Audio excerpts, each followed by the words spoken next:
و هي ما هي منظمات انسانی تواصل بکن يعني بو كاريساك چه نبه بو شنگال که دیان چه نبه تمام وضع سر ویرت میهره حتی صبح دو صبح ويكون يجيب بالناس داعش كفايه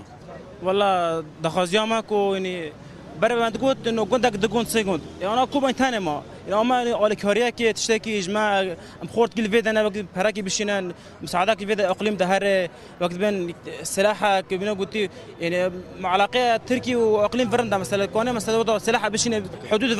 ذاكر الحدود انا بش بيت هذا ذاكرن انا بس بيت قلت 5000 شو انا ما 5000 حدود انا والله 6000 صار مليون كاست بنا قلت الكوبان يعني نه یک دن السنه بس انا دخازی ما بنا بركوبه نره ولا گنده ما چون پنجا گند چون بس شوره گل کوبانه براوانی لحر چهار پارچه کردستان که ام دخازن گلی کردستان جی بگشتی و حکومت هریم بتایبتی خادی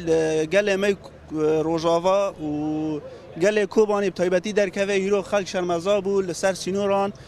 بی آو و بی نانمان ام به هزاران و درینه ام حاضرن مجان خواهد فیدا کردن الویدریه ما پاراستنا نافچه کردستان که داگیر کرید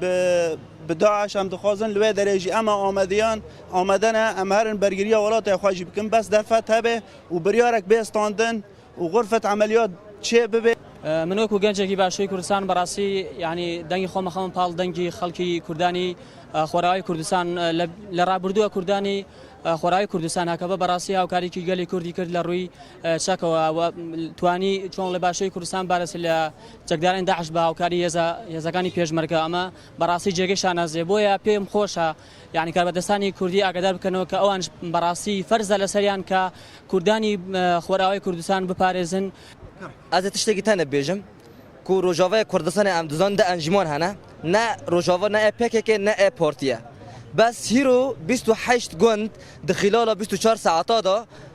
والا بون کو پکک واتشتا بر اکثر کردا کرو خو کړه حکومت او بزوره او بنچاری او هیرو جی دفج گوندا براده 24 گوند 24 ساعت دا هر گوندک وقت قنینک پپسی وخوی